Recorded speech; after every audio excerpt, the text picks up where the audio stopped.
Thank you for joining us for this special time, special update. As I shared last week, we have a few members of our team who are departing and moving to the next adventure in our lives. And I'm actually one of those people.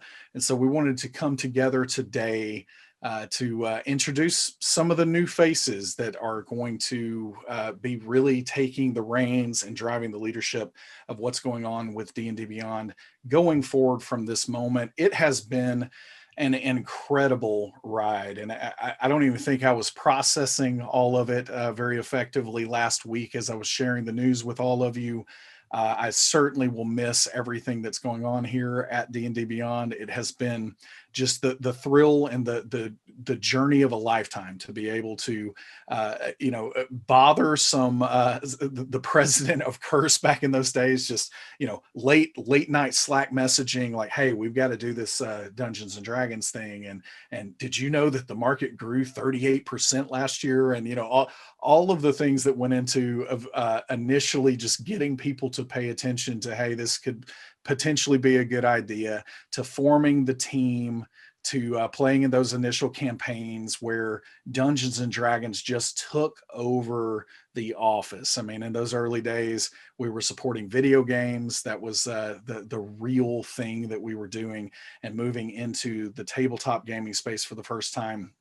And those sessions, those late night sessions that we were playing there in the office with such a great group of people, that has blossomed into something that I genuinely am just thoroughly proud of what we've accomplished. And this is a space where there have been so many attempts to do what we're trying to do here with D&D Beyond, and the truth is, it just hasn't gone very well in the decades really past. The last couple of decades is this kind of. I remember in the third edition days, I was working in a Books a Million in 1999. And I'm picking up, the player's handbook for third edition, and getting into the back where we have a Master Tools CD that's, trying to do character creation and all the things that are happening there. And I remember even thinking back in those days, I'm, trying to work my way through college and get all of that completed, and just thinking to myself, man, what would it be like to really, really have something like this that's really well done, that's fully featured one of these days. And so it's been just such a privilege and honor to be able to be, a part of what has happened here. And so I'm sharing that history lesson to simply say that this has been an enormously important part of my life for the last 4 or so years, a little bit longer than that, maybe, when I started, initially pitching this. And even though I am moving on, and I still can't talk about what's next for me, I'm terribly excited about it. I genuinely am. By the way, I wouldn't be moving on to that new thing if I wasn't very excited about it. But I do want to say that as I am moving on, this has been such an inflection point in my life that I'm never going to be able to, forget. That I am always going to look back on it with such fond memories. And the story that my wife is going to get tired of, that she already is tired of, is, do you remember that time? Do you remember that time? And I'm going to bring up so many wonderful memories here. And so, since D&D Beyond, or Tabletop Hero, as we called it in those very early days. But since D&D Beyond has been such an important part of my journey, I am incredibly invested in wanting it to continue to be a leader in the space, and for it to be, about that mission and that vision that I've laid out, that is, help fans play these games the best that they can possibly play them, and enhance games, bring more convenience and customization and captivation to what's happening in those sessions. So, that really is something that, as I move to my next adventure, I'm going to be watching from the front row, in the stands, those front row seats, cheering this team on in mighty ways. And I genuinely can't wait to see what's going to happen with the team. And so, shifting gears just a little bit here, I certainly want to call out, as many have rightly pointed out there in the community. I've always been very brass tacks. As much as I'm allowed to be brass tacks, I always go straight there and trying to be transparent with the community. And one of the things that I can say is that, yeah, I've seen the feedback out there. I understand that me, as I am, departing and walking out the door here, it's not going to come across in a genuine way if I try to tell you that everything's going to be okay, because I'm not going to be here to make that be the case. But the thing that I can say, and the place where I am a reliable narrator, is to talk about the people who are going to be taking that and who are going to be in those influential spaces, and who I trust, who I personally trust, who I have personally validated their geek cred across the board. And those are some of the people that we're going to be, talking with over the next couple of weeks here. And I'm really, really happy to do that, and to really introduce those faces who, by the way, have been doing excellent, superb work on this team, and who I've had the privilege to be very involved in with bringing into this team and everything else. So again, I know that it's going to ring empty for me to come at you with some kind of forecast that everything's, because I am not the one that's going to make that destiny a reality. But these people that I'm going to be introducing you to, that I have had the pleasure of working with and knowing for these last several years, they are in command of that destiny, and they deserve the right to earn your trust, just like I have, and just like the team has over the last, several years. So without further ado, I want to introduce the person who's going to be stepping in, heading up content for Tabletop at Fandom for D&D Beyond, and that is Joe Starr. Hey, Adam. How you doing, man? Hey, Joe. It's great to see you, man. So you are, let's maybe hold off on that geek cred that I talked about for a little while. Sure. But can you fill everybody in on only slightly more boring, but the nuts and bolts of what the career has looked like at this point? What have you been up to? I guess sort of the road to get to this seat right now is if you're familiar with me, if you know who I am, you know me from Screen Junkies. I've been writing on the web series Honest Trailers for probably the past 5 years. If you know me from Tabletop, you know me from Hyper RPG. You know me from two shows there called Pencils and Parsecs, which was a Edge of the Empire Star Wars RPG. You know me from my show, He Left It Dead, which was a Call of Cthulhu RPG. And you also probably know me from little, real nerdy jokes on Honest Trailers. Matt Mercer showing up in the Into the Spider-Verse trailer.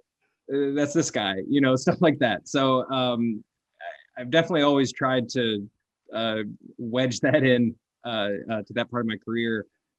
So I'm gonna interrupt right away here, yeah, let's do Joe, and we're gonna dive in here. So I won't forget the time that we actually met. All right. So the first time that we met, because I was a fan of Honest Trailers well before Curse was acquired by Fandom, and it was such a delightful surprise when we were looking into, the ink was barely dry on that deal, with acquisition with Fandom, and I was looking at the portfolio, and I was like, wait a minute, Screen Junkies? Like Screen Junkies is and I remember being so excited to the point of like I requested a t-shirt like immediately. I reached out to somebody and I was like, we have to have a Screen Junkies t-shirt somewhere, right? And got the t-shirt. And I remember that I was traveling to LA for kind of, a world tour. Anytime I'm out in LA, I'm like visiting a lot of places. And we stopped in on the LA Fandom offices.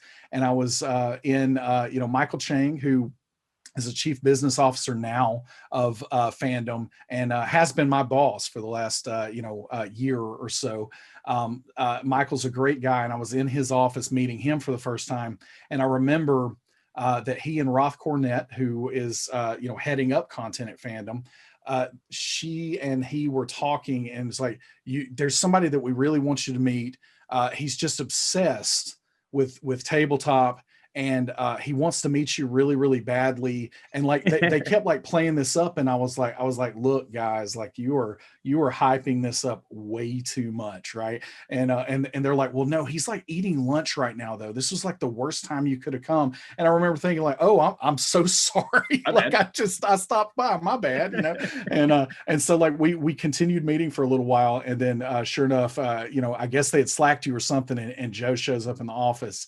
And one of the first things that we talked about after we just initially geeked out over D&D itself was like, hey, there's this Spider-Man Into the Spider-Verse, you know, honest trailer that's coming. And, you know, we were talking about getting Matt Mercer in here to do something like, and I was like, are you kidding me right now? Like, this is such an excellent idea. So if you haven't seen the honest trailer for Into the Spider-Verse, you should probably check that out seriously. And it's going to be a lot of what Joe's done right on display there. But it was a great moment. Barely got to see you, but right. it was a nice introduction. And if I might, wow, I just got Australian for some reason. I'm not an Australian person. Good day, mate. Why I just said that. If I can interrupt you for a second, though, because on the other end of that, I found out that we were now, you know, a sister company with D&D Beyond, and lost my mind. So we were having somewhere out there American Tail moments, like in different states, because I was because I remember that day, and Roth and Michael slacked me, and they were like, "Hey, the D&D Beyond team is here. You should come." There was a liquor store down the street that had a great deli, and that's where I got my sandwiches. And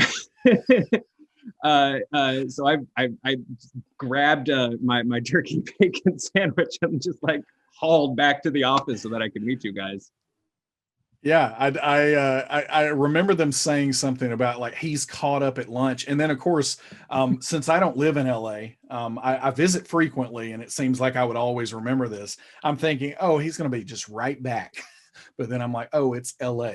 Like, so, like it takes 30 minutes to travel this far. But yeah, it was really, really great to meet there. But that actually was not the real first time that we spoke, though. And so I'm going to jump into that real quick. And that is going to be that you took me to what is still one of my favorite restaurants that I've ever been to. And it's only once. Like if the pandemic had not happened, I probably would have been there many other times. But yeah, so why don't you tell me and tell everybody else out there like what this place was first of all? Sure. So there are a lot of things you can do if you want to give someone, you know, the best LA experience. You can try to give them. And my favorite one is a restaurant in Burbank, California, right near the Disney and Warner Brothers backlots, called the Smokehouse. The Smokehouse has been in Los Angeles since the Book of Genesis. There's an episode of The Crown. I don't know if you watch The Crown, but there's an episode where someone describes Buckingham Palace as pristine and also falling apart. And that's the Smokehouse. It's classy, but also the wallpaper's peeling. Joe, we get each other because like I watched The Crown. I'm quite the Anglophile, and watching The Crown, they said that. And I kid you not, I was talking to my wife, and I said, man, that reminds me of so many places that I've visited. And I named off 2 or 3 of them, and the Smokehouse was one of those places. Perfect, I was like, perfect. That's exactly what it was. I was like, it feels like, you know, you could probably scrape like years of smoke off the walls or something like that. But at the same time, it looks like it's a really classy joint, right? So yeah. Really cool place. And the fries, oh my gosh, like they had steak fries, and they had this peppercorn sauce that I literally just asked the server. I was like, you know, hey, this came on my steak, but I want to dip my fries in this. Can you bring me a boat of this peppercorn sauce? By the way, all DDB content moving forward is going to be around French fries, dipping sauce. Yeah, we're making. There are multiple types of dipping sauce. Yeah, so this is what I'm setting up there. That's probably enough about that, because people are probably starting to panic out there that is what this content's going to be about. It's not. But I could go on and on. I'm afraid for far too long on all of that. But I remember in that moment when we were in that restaurant, just, genuinely being very impressed. And again, I'm not blowing smoke here, but just genuinely being impressed with how much passion Joe had for this space. And it was even at that time talking to him, and he had his day job working with Honest Trailers and everything else, and he kept asking, are there ways that I can do something with D&D Yeah. Beyond? And so he has, like, it started out initially, it's like I liked him a lot, and like, yeah, it'd be nice to do it. And then it probably transitioned into like, I don't know what, like, let's talk to your boss about this a little bit, and then it transitioned into like, are there opportunities? Yeah. And Well, and it really came from there. it transitioned to a cold call where you said, "Do you want to come to Huntsville and direct a Hamilton parody that I just wrote?" Yeah, Uh, that was it. That was it. So yeah, yeah. Joe actually did such a good job, after I did the ridiculousness of, rewriting some parody lyrics and recording some parody songs. He came in and helped. It was such a great moment because it was actually President's Day last year, I guess. Was that last year? I think you're Man, right. Yeah, it wow. was. It So was. so long ago. It was President's Day of last year, and the team had a holiday, so we were out of the office on that Monday, and the decision was made that, like, hey, this is not required by any means, anyone on the team, but if you would like to participate in this, you can come be a part of this veritable circus, that was again a lot of fun. And so the team, on their day off, we had so many volunteers that came up to learn dances in the span of 6 minutes, and all the things that ended up happening in that. And genuinely, none of that chaos could have been ordered in any way if Joe wasn't there, and had really just provided a lot of thought leadership on what could be funny and everything else. So Well, yeah, that was definitely one for the history books. and look, I appreciate all the nice things being said about me. If I could turn the tables a little bit, um, Well, go ahead, Joe. well, I want to talk about why I kept bothering you about opportunities here.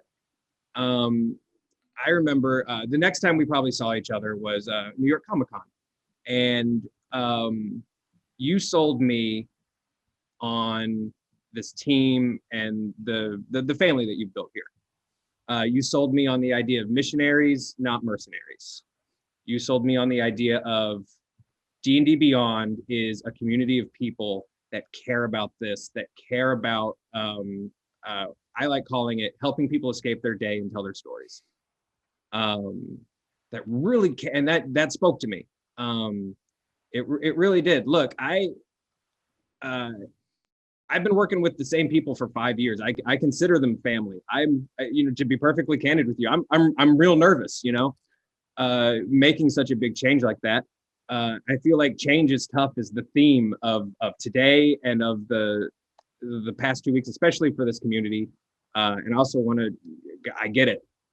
I feel how you guys are feeling. I was very excited about, the opportunity to come in and work with the team and work with you. But timing being what it is, that's life, man. Sure, I appreciate you selling me on the. I drank the sweet tea, I guess, Yeah, drank the sweet tea. I drank the sweet tea, and so it's important to me now that because I was kind of coming in to sort of help, and now it's a little more in the driver's seat for me now on the content side of D&D Beyond. It's a much bigger challenge, and I really want this audience to know that I'm up for it, and I want to continue to be an advocate for you guys, and for this team that's behind the curtain. They're the lifeblood of doing this, and if I can, if I can get their hard work across in an entertaining way, I consider that a job well done. That's my goal here. Yeah, well, really well said. And I think that again, part of my job, well, a huge part of my job over the last several years, I was actually talking to for a few days longer boss earlier today, and he was kind of mentioning some things, and one of the things that I shared was, you talk about this all the time in business, and there's this dichotomy between, like, yeah, I would like, everybody would like to think that they're irreplaceable, and that and I do think that fandom is going to have difficulty finding someone that has the same profile that I have, and that kind of stuff. And that's where the other side of that coin comes in, and that is that you always talk about that if you're really, really doing a good job, you can work yourself out of a job. And I think in many, many ways, one of the things that, again, like, it's going to come out as hollow if I say, hey, everything's going to be great, like, down the road, because I'm not going to be here to make that happen. Sure. But it the feels thing very that like spokesman-y. Yeah. yeah, No, yeah, and I think everyone out there knows that that's not me. But the thing that I can say is that I do believe that, again, up to this point, I've done a pretty good job of working myself out of a job in a lot of ways. And there's not going to be one person coming in to replace Adam. There's going to be a Joe stepping in to really take control of content. There are going to be other people that you're going to learn more about in the coming weeks, who are working with product and vision. And of course, everyone's met Dave Hartless before, who is now the VP of engineering here at Fandom for Tabletop. All of those people have been, they have either been there from the beginning and have been just in the trenches with everything that happened in the early days of D&D Beyond, or they've been like Joe, wanting and trying to do anything he could figure out to work on D&D Beyond, or they have been people that I have personally had such a huge role in bringing into fandom, because I knew that they were subject matter experts, that they loved this game, that they had the passion that was going to do it. And so there really is a sense here where, even though I don't want to be spokesperson-y, from an artificial in any way, the natural and organic thing that I can do is talk about how proud I am in that so many people are being brought into this to again be able to forge that destiny going forward. And just seriously, I cannot wait to see what this team can do. And I just strongly encourage everyone out there. Change is hard. Change is really hard. By the way, change isn't incredibly easy for me right now. Like, I'm leaving something that I have adored for many, many years here, and going to something new. So change is hard, but again, like, there's just give this a chance. And for these people who are missionaries and not mercenaries, to continue to take the reins of that destiny, and work for you out there, the community, just like we always have. That's been the guiding star. Is there's no point in doing any of this without the community. And so this is a group of people that I really can vouch for, and can't wait to see what they do. Yeah. And more changes is coming. Like Adam was saying, he's a tough act to replace. He's a tough act to follow. I'm certainly not going to be the face of everything. That we're going to be bringing in some new hosts and trying some new things, but also delivering the same level of talk and insight and programming that you guys have really been enjoying. And we're going to take some big swings. I'm really excited to see where this goes, and how big we can build it out. So I'm excited too to over the next coming weeks introduce you guys to some new faces as we really kind of start to hit our stride. And it might feel a little chaotic at first. It's flying the airplane while learning to build it, while also learning to fly. In some cases, But The fond memories. Yeah. oh yes. But man, all I can tell you guys, really, all I can really be sure of, and to tell you guys is, even just from my communication with the team here, I'm trying not to curse on my first time on air, but man, they're ready to take a swing. They're so ready to take a swing for you guys, and I am too, and I'm super excited to be here. Excellent. So I think Joe, like I mean, this is officially me passing a torch here for you to get to MC, going forward. So what can you give them a little bit of a taste of what lies ahead? Sure. Well, in the immediate couple weeks, we've got a little more Adam left on camera. So this Thursday, Dev Update, as usual. We'll be introducing you guys to, if we're going to start pulling back the curtain a little bit, introducing you guys to some of the team. We've got some cool content coming this Thursday at noon. We're going to talk with some special guests about our D&D origins, that moment when we fell in love and like realized that this was the game for us, which is going to be really cool. Next week, we'll be back with some more stuff. I know that a big response from the community has been, why aren't we doing AMAs? Why aren't we doing questions? Today, Adam and I thought it might just be nice to just chat and say hi. And then next week, we're going to start doing some AMA stuff, doing some questions from the community, getting to know you guys, and we're off to the races from there. Sound good, buddy? It sounds excellent, Joe. And again, real quick to everyone out there, I'll be in at least a couple more streams, so I'll try to save tearful farewells for a later time. Oh, I have something very emotionally manipulative planned. I appreciate that more than Joe. So looking forward to being able to do some proper farewells, and otherwise you do your thing there, Joe. Absolutely, guys. Thank you so much for being with us today. Again, we're really looking forward to taking this swing, earning that trust, and we'll see you guys Thursday morning for the Dev Update. Same place. Thanks, everybody. Later, Gators.